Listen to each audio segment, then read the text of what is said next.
We got up to speaking about the components of homeostasis. So just to kind of go back here and reiterate this a bit before we move on, we said that the components of homeostasis are really the players that are involved. So homeostasis is kind of a simplified way to express what's happening, but there are really multiple players that are playing a part in bringing about and maintaining this homeostasis. We talked about the receptors. We said we're kind of, the sensing and detecting any changes. We talked about the integrating centers, usually somewhere in the brain, typically the medulla oblongata, that really analyze the signals that are coming from those receptors and determine what type of change would be ideal to correct this initial error. And so we've also got the effectors. The effectors are going to be the organs that are going to receive messages from the integrating centers that are really going to bring about the change. And then basically the signals are the messages that are being sent from sensors to the integrating center and then from the integrating centers to effectors. So kind of an overview of the components of homeostasis. Let's kind of expound on these components a little bit more. So we said receptors or sensors, those terms are synonymous, basically not fine tune, but detect those fine changes that are happening in the background. So they're always reading, always sensing, always detecting these variables so that whenever there's a change, that can be picked up immediately and then that can be sent on a signal to the integrating center.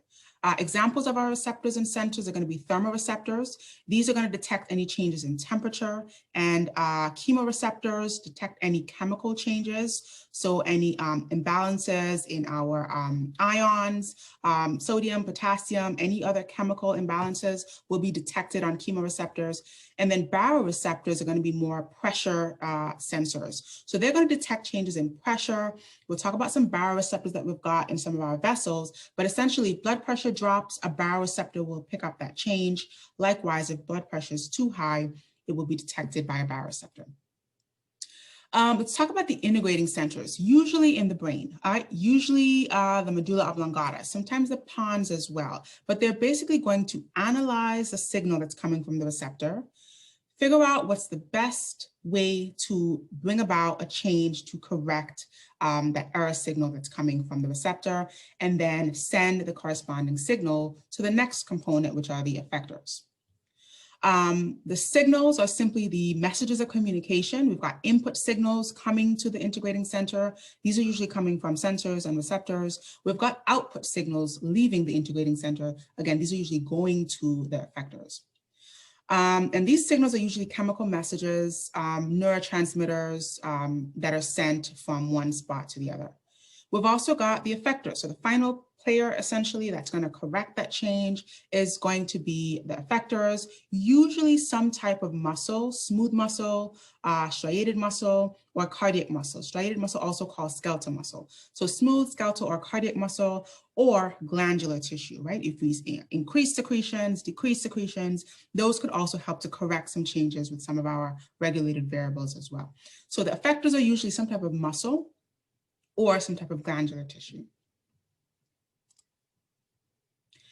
Okay, so here's another overview of kind of putting all of these players in their right place. So we've got the sensors, which are detecting the changes, sending signals or chemical messages to the integrating centers, usually in the brain, and then they will analyze the best response to correct that change.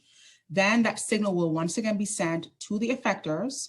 And then now the change that is brought about by the effector should turn off the initial signal or turn off the initial stimulus.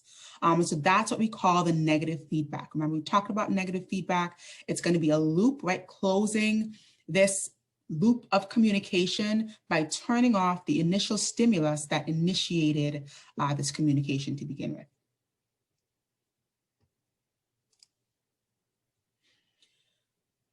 All right, so let's describe negative feedback here further. So we said it moves in the opposite direction from the change. If my regulated variable increases beyond my set point, negative feedback is going to decrease that variable and vice versa.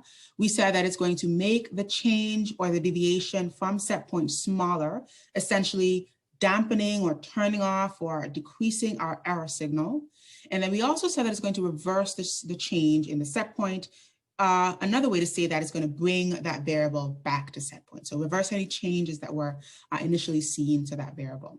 This is a continuous process. So I talked about this when you looked at that image earlier with the rock formation. This is not just set and done. Homeostasis is a process that's always happening in the background. And so we can talk about it across various body systems, the kidneys, the skeletal system, the vasculature. We can talk about, the brain, the heart, but it's always happening in the background, always detecting fine changes, always sending signals to the brain, always correcting those deviations from set point.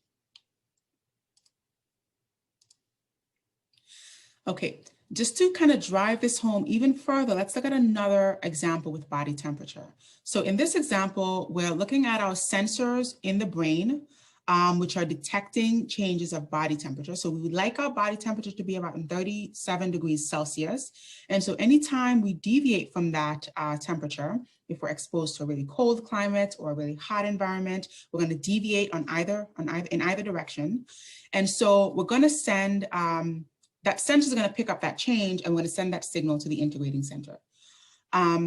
Depending on the change, the integrating center is either going to cause our skin to shiver, to allow us to cool to heat back to our 37 degrees Celsius, or if we're too cold, it's going to allow us, if we're too hot, it's going to allow us to sweat in order to bring the body temperature back to that 37 degrees Celsius. So again, depending on the change of deviation, that will determine the change that the effector organ brings about.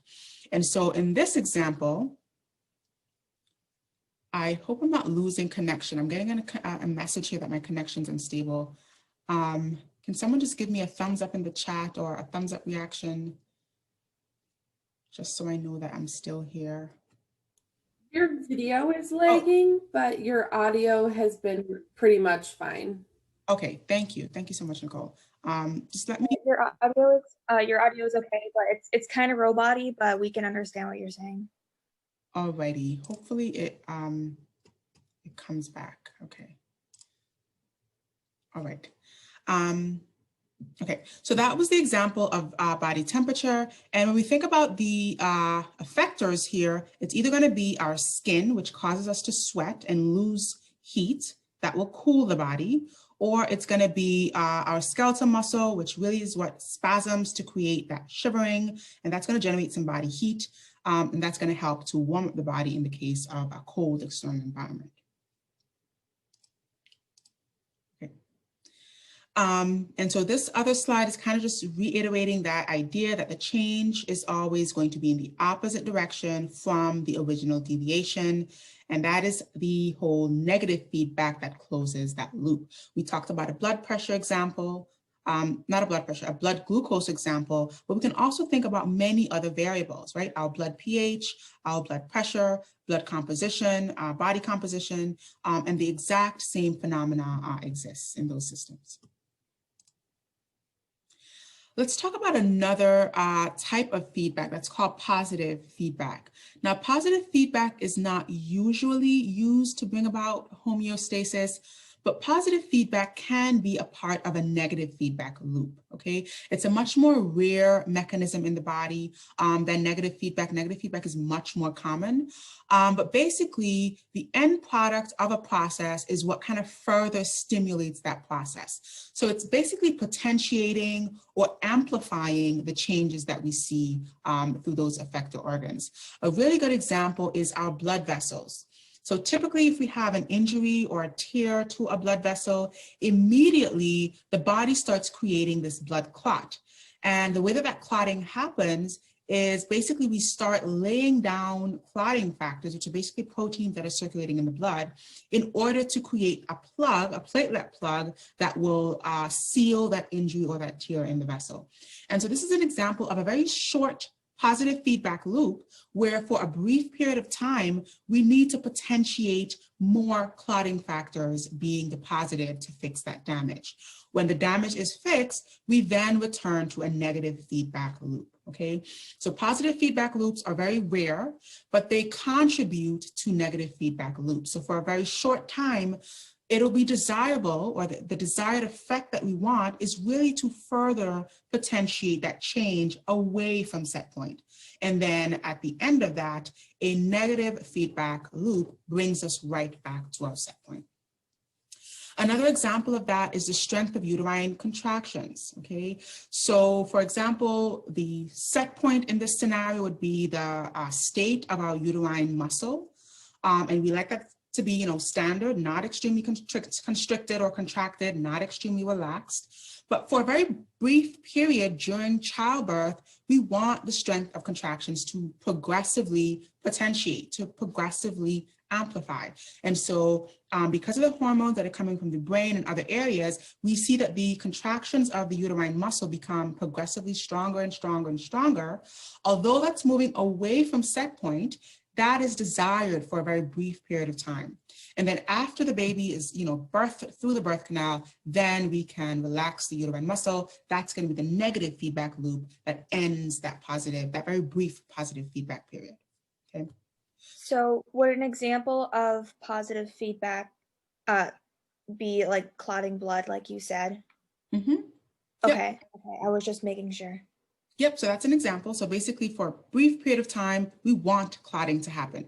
Typically, we don't want clotting in our vessels, right? That's going to be injurious. That's going to create clots and blocks in the flow of vasculature. But for a very brief period of time, we do want lots of clotting happening to heal or to fix any damage to the vasculature. Okay. So it's an intentional movement away from set point for a very brief period of time that is eventually corrected with a negative feedback signal. Okay, thank you. Yep, sure. So here's another example of positive feedback. And these are actually probably the only three that I can think about in our physiology. So that just shows you how rare this phenomenon is. So this third example here has to do with the secretion of hormones as a part of the uterine cycle. And so what we see is that the pituitary gland secretes luteinizing hormone that acts on the ovaries and encourages the ovaries to secrete estrogen. And so for a very brief period of time, that estrogen actually has a positive feedback to increase luteinizing hormone secretion, okay? And this is what causes that rapid spike in LH, and that causes the LH surge that we see that's responsible for ovulation. So only at that very brief window that we see throughout the uterine and ovarian cycle do we need LH to be that high. And so for a very small or short duration of time, estrogen is going to have a positive influence to potentiate or to amplify the secretion of luteinizing hormone. And then after ovulation, estrogen no longer has this effect on the secretion of luteinizing hormone, okay? All right, let's look at intrinsic and extrinsic forms of regulation. So basically, we can regulate processes throughout our various organ systems in two different ways. We can do so intrinsically, and that's where cells within that organ system can sense and detect changes, and they can send signals to some of the neighboring cells to respond appropriately. One example of intrinsic regulation is our blood vessels. So for example, if we look at the regulation of flow of blood through some of our vasculature, we see that if there's a lot of carbon dioxide or a lot of metabolic byproducts building up in a specific organ, it's going to send signals to increase blood flow, to dilate those vessels and bring more blood in. And so that's an intrinsic or local way to regulate that organ system, which happens to be the blood flow, the vasculature and the blood flow. Extrinsic regulation includes involvement or communication with the brain or the endocrine system, okay? So that's gonna be neurotransmitters, that's gonna be neurons, any type of external or extrinsic signal that's helping to regulate that organ system is going to be an extrinsic regulation. An example of that would be the heart. So the heart can receive messages from the medulla oblongata, which are communicated on neurons that are innervating the heart. Specifically the vagus neuron, which we'll talk about. And so this is going to be something outside of the heart that's regulating how the heart functions. So we've got two types of regulation. We'll talk about this at length throughout all of the body systems that we encounter. An organ system can regulate itself intrinsically or locally, or it can receive external regulation from the brain, from the endocrine system, from neurotransmitters and hormones that are coming in. Okay. I'm going to pause here and see what questions we have on that so far. And then we'll look at these checkpoint questions and then move on to our second system here. I have a question from the last class's content. Yep, sure. Could you explain the difference between internal and external environment again? Yeah, let's go back here a little.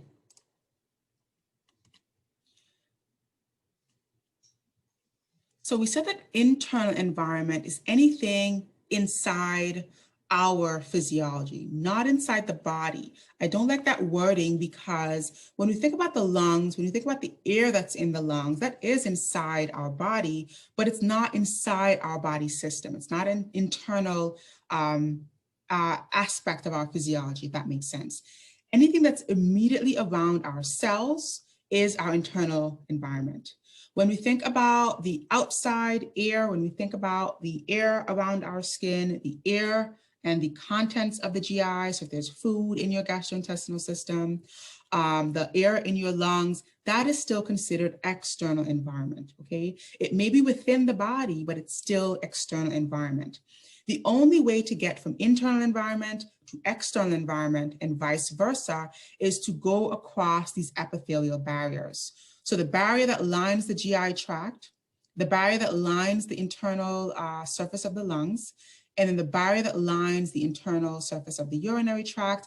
In order to get from external to internal, you must cross that barrier either by absorption, reabsorption, or by secretion, okay? So that's kind of the real distinction between external and internal environment, not so much whether it's inside or outside the body, but whether or not it's within our cellular environment or outside of our cellular environment. Thank you. Sure, yeah. Okay, let's look at these checkpoint questions here, and then we'll take it from there. So the first question, define homeostasis and explain how it enables the body to adapt to changes in its environment. So how would we define homeostasis?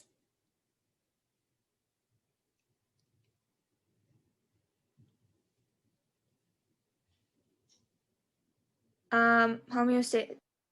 Hold on a second. Yep, sure.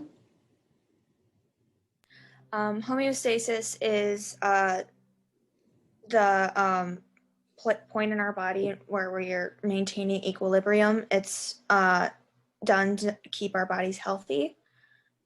And if we fall out of equilibrium, the body's going to try and get back to it because that could lead to some serious problems and possibly death if we stay out of homeostasis too long. Excellent, excellent. So basically it's the way that our body maintains equilibrium. As you said, I really like that word, keeps things balanced in terms of those regulated variables.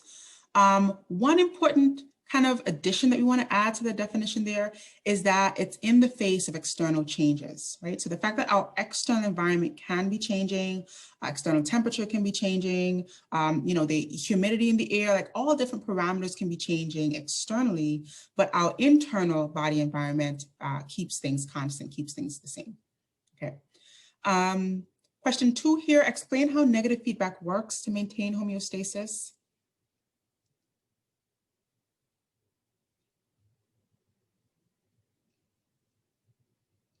It's like a self-correcting measure that the body takes to create equilibrium again. Yep, exactly. So it's basically a self-corrective measure. It's going to move it's going to correct any deviation in our set point. And so basically if we have a deviation that increases a regulated variable, we're going to see the opposite mechanism, right? So that's going to be negative feedback. And as we can imagine, that's vital for homeostasis. And then explain how positive feedback works.